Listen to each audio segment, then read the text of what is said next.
Guys, welcome to my channel. My name is ReadingBear and I hope you are ready for some more stories. And today, we'll take a look at some new entitled people content. If you enjoyed my content, please don't forget to subscribe to my channel and post some bear emojis in the comment. And now, let's dive right into the stories. The first story is titled, HOA humiliated a Marine by denying him pool access. They got sued for $120,000. TLDR. My husband is a Marine that lost his leg in combat. The HOA has a pool area that we frequent for his physical therapy and exercise where he uses a chairlift to bring him in and out of the water. When it broke and we tried to tell the HOA, they laughed in his face and humiliated him. We sued them and won a chunk of money and also got the pool shut down until it was fixed. We still probably will never go back after he was humiliated after losing his leg trying to protect those same people's freedoms. Having a disabled husband unfortunately makes for a lot of stories where people range from mean to downright cruel. This time I am going to talk about the one time that it actually ended up with a win in our book and showed that sometimes fighting back is a pretty good option.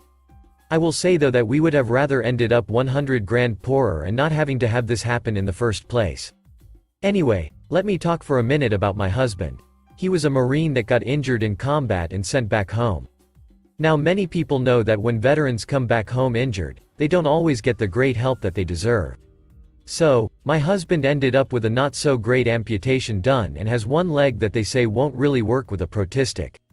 So, he is bound to a wheelchair, but is able to get around fairly well when we are at least in the house. Now about the HOA that we live in and the types of people that we thought ran it versus the people that are actually calling the shots. At first everyone seemed very nice and thanked my husband for his services. So, we assumed that as an HOA they would be there to help us if we ever needed it, which until the point of the story we really didn't. Now in our community we have an area that has a pool, tennis courts, basketball courts, etc. It is a really nice setup that we don't actually pay for because it all comes out of the HOA fees that we pay. So, it really is an amazing idea and for the most part is handled very well.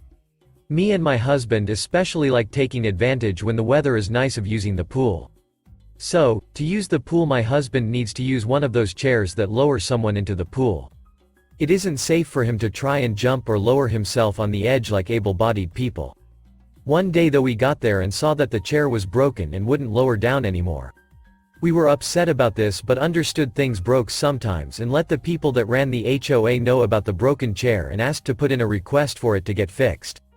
The response was not what we expected and were told that it was going to be discussed at the next HOA meeting and we went to show why it was important to spend the money to repair it. Instead during the meeting, they basically said that they weren't going to repair it and expected that if a guy was a Marine, he would at least be able to get himself into the pool. Then they jokingly suggested that I just push him in wheelchair and all. He was totally humiliated as others laughed at what the man said. We were tempted as we left with several choices we could make. We could have just admitted defeat and went home with our tail between our legs. Or we could have stopped paying HOA dues altogether and making them have to come after us. If anyone has a Marine in their life though they know that even once they are out of service, they don't run away or hide. They go in guns blazing and fight. He may have lost a leg, but he still had the desire to fight for his rights to use the pool like everyone else. Now some people might think it's a little extreme to go this far just to go swimming, but I should explain one more thing. My husband's physical therapy and mostly all of his physical activity is aquatic based. It is easier for him to move underwater than on land. It puts less of a strain on his joints and is more or less one of the only times he can be out of the chair and freely move around. It was good for him both physically and mentally, it wasn't just about having fun or getting a workout. Anyway, we knew that we had rights when it came to the facilities and decided to slap a big fat lawsuit right onto their laughing faces. We had multiple laws on our side including the fact that they were going against the Americans with Disabilities Act and the fact that they were 100% responsible for maintenance of the pool. Do you want to guess something that is mandatory at least where we live when it comes to pools? Yup, a functional chair for people with disabilities. Still, they chose to go the court which from other stories that I have read here I can only guess their lawyer advised against, but they went ahead with anyway. Now we know very well that it's wrong to use your own disability to sway a crowd, but they were the ones that started this whole fight. So, my husband giving the story of how that pool was everything to him because of his conditions once he got out of the Marines might have been a cheap shot. We thought that it was worth it. Not everyone would have fought them like we did, and it was very clear that we were going to be found in favor. The results of the entire case were beautiful, with one of them being the pool had to be shut down for everyone until they proved to an inspector that they got the chair back in working order. So, they couldn't just lose the lawsuit and then continue to not fix anything because now they had a ton of angry residents who wanted to go swimming. Additionally, we ended up getting a sum of money that covered our lawyer fees, distress from being humiliated, and the cost to go to a paid pool area for his therapy until ours was reopened. In total we got $118,000, and you could see the pure anger on the faces of the HOA leaders that were laughing at my husband during that meeting. Even though we technically won, my husband decided to spend the extra money once the weather warms up again to go to a different pool because he just doesn't want to deal with these people anymore. They humiliated him and made him feel extremely shitty about the fact he was disabled and wants to try a new place. HOAs need to realize that they need to accommodate what they do for the communities for every member, even if it means a little extra work for some. Not everyone is able-bodied, and if they can't adjust for those people, then really, they shouldn't be in charge of trying to run a neighborhood. The next story is titled, "The HOA Screwed Us Against the Landlord's Wishes." I'm a young 20-something looking to rent a place to live with 3 other 20-somethings in the suburbs of the East Coast. We have searched long and hard for a place to live, and the situation has become absolutely unbearable. It's a nightmare out here just trying to find affordable housing. 4-person homes are just cheaper per person than apartments, somehow. We find a lovely townhouse that's within our price range, so we begin inquiring. It's in a little gated community of about 12 townhouses on a nice lake. The landlord loves us, he's friends with our realtor, and he says we're the best applicants he's ever gotten for the property. Good credit, nice jobs, quiet folk, no problems. We're a teacher, an autism care worker, and 2 software devs. We sign a lease and write a tentative check for the security deposit. One of our housemates is currently functionally homeless, as their previous lease ended and we've been looking for months, so we breathe a sigh of relief. 2 weeks go by, we're prepping our move, and suddenly the HOA decides to circumvent the landlord's wishes and deny our application on account of being 4 young men instead of a family. Yes, that's the exact reason they gave the landlord. The landlord is furious, and possibly seeking legal action. We've wasted so much time not looking these last 2 weeks since the lease was signed, and our friend was pretty happy to not be couch surfing while trying to work from home full time. We're getting our security deposit back but ducked the HOA. We're back to square one because of these ducking pearl clutchers. The last story is titled, "HOA Rules Need to Be Followed?" Sure. TLDR. You want to complain? Sure. I will give you plenty of reasons to do so, but nothing you can do anything about. The setup. Our tale begins in my teen years about 10 to 11 years ago. It was summer and my parents wanted to go on vacation. Me being a 16-year-old dumbass with both a gaming addiction and seeing my K to living the free, independent, unsupervised life, must like a house cat with an open door for 2 weeks opportunity, offered to house and dog sitting while they and my sister went on vacation. Some important background information is probably needed here, since else some dumbasses here might call my parents neglectful for leaving a 16-year-old unsupervised for 2 weeks. I'm from a way safer and secure place than the US. We lived in the suburb, and I was taught most life skills by the time I was 12. The only dangers I could be exposed to would be alcohol poisoning, and strains to my wrist from the insane number of rounds I would force my poor member through during the 2 weeks. You know, the typical threats for a boy in a country in which 16-year-olds can buy beer. The Boy and the Karen-Megasaurus Rex. Week 1. While gaming took 90% of my time away and I developed the day and night schedule of a back-end developer, I still did all the chores around the house with a few exceptions since I deemed they could wait. I checked the mailbox and there is a handwritten letter with runes of the ancient. Using my old doctor's notes as a Rosetta Stone, I deciphered that it was from the president of our equivalent of an HOA. Imagine an HOA with a fifth of the power the typical HOA in US would have. A Hawkeye of the HOA Avengers. If it was in a sport, it would only receive participation awards. You get the point. The Moria written tomb said that the grass of my front lawn was too tall according to regulations. I went out, took a look at the grass, which was maybe 1 centimeter too tall. That's the equivalent of a jelly bean to my freedom measurement, folks. Same day I cut the grass. 'Cause might as well do so to keep the peace. The day after, a new letter written by the same Shakespeare wannabe came.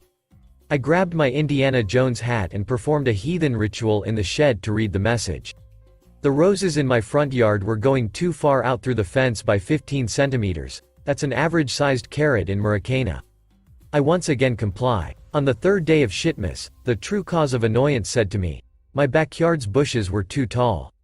Here is where I finally get irritated, since you have to enter my parents' property to check the bush's height. With Satan's 3 commandments in hand, I go and visit my direct neighbor, who I knew were in the HOA board. I ask her about the gutter speak letters and she looks through them and laughs. Those are from the Banshee of Arrakis, aka the Mega Karen, who lived 10 houses further down the street. She had been kicked out of the HOA board after she poisoned 3 dogs in the neighborhood with rat poison-laced treats. Not wanting to deal with her after she threw rocks at me when I was trick-or-treating as a child, I decided to let the case rest and leave my bushes be untrimmed like certain minority porn actresses often do. The boy, the planted bomb and the instigation. Fast forward a week into my parents' vacation. After being alone for 7 days, I finally mastered the art of playing Mozart's Requiem on the meat flute and decided to do something else.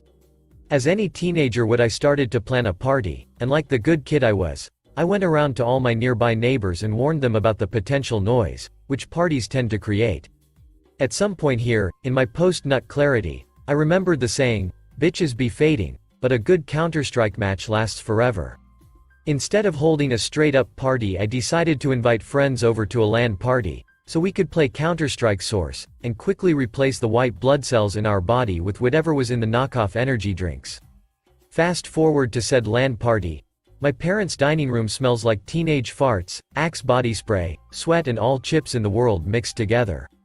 Typical LAN stuff. 1 a.m. there is a loud knock on the door.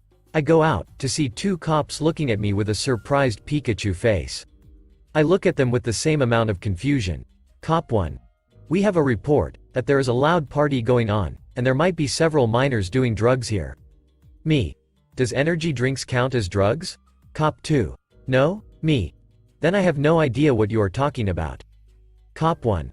We had a frantic woman calling constantly, which is why we came, but it seems we are more of a disturbance than you guys are. At the same time, one of my friends can be heard in the background. Op, get in here. The bomb has been planted and you are the only one alive. Cop 1. Counter-Strike? Me. Counter-Strike. We will leave you to it then. Cops left and we lost the match. Unrelated though. 2 days after, I get another knock on my door. There she is, the bane of all good, she who must not be mentioned without carrying Marak's sword and a towel on you. She starts screaming that me and my drug party kept her up all night, and that I'm a horrible brat, who needs to tend to my bushes if my parents doesn't want to lose the house. At this point I stop her and remind her that, 1. The HOA doesn't have the power to do that. They hardly have the power to do anything except approve of house owners' requests. 2. That she was kicked out of the HOA due to the poison incident. 3. That I didn't even have a party for. That she needs to stay the hell away from my backyard. She got even madder and started screaming that she would have me and my parents arrested, and that the poisoned treats were meant for my dog as well. I slammed the door on her faster than hyperspacing from Argos Row. She had royally pissed me off. No one threatens my good boy. No one. Perfect legal pettiness. So now we are at our final act. My revenge. I had about 4 days before my parents returned, so I made them count. I called the police and visited my real HOA neighbor and got all the necessary approvals. Then I went over and talked with the neighbors surrounding her house. I would do all the yard work, which involved loud equipment around her house. Legally, we were allowed to make noise from 8 a.m. till 8 p.m. with yard work, but it's considered rude to do it after 5 p.m. That didn't stop me though. Like a druid on Paragon level 256, I just kept sending leaves and grass flying, as if all the bushes, trees and odd plants had pissed in my grandfather's ashes. She came out and screamed at me, even threw a rock at me. It brought back old memories, but I didn't care. I was gonna make as much legal sound as possible. Whenever she complained, I just told her that their plants weren't up to HOA standard. Friday rolls around. It's 8 a.m. Me and my friends are gathered in front of her house. We have all the tools ready, purchased by the blood coin of my insanity-induced labor the 2 days prior. It's time to make her pay. We turn on the speaker, the barbecue and crack up a beer. Speaker is set to the exact legal limit of how loud the music is allowed to be. Most her neighbors come out and join during the day, since I had invited them while billing their plants. She screamed constantly for an hour, called the cops twice, which left after seeing my permits from themselves and the HOA. That's right, bitch. If you want a party to complain about, then you shall get the finest party of the Shire just outside of your house. We kept it up to the exact time limit. Edit. I guess my writing style is splitting the waters here on Reddit, and I will be the first to admit that I might have been a bit too crazy with the references, but hey. If I made just a single person's day better, then count me happy. Since I'm just an IT supporter and not a writer or anything of the sorts, I will save the constructive criticism for my next posts. I have a few stories left from my past to tell, because my pettiness has only grown in time, but due to the nature of some of them, I will first have to clear it with some friends. For those who haven't read my comments, all 3 dogs survived, and she was served and settled out of court. She moved a couple of years after my revenge took place, unrelated to the incident, and so did my parents, which means I don't know what happened to her in the end. Maybe she is dead, maybe she is being mean to some kid somewhere else, or maybe she turned around and became a nice person. Thanks for listening.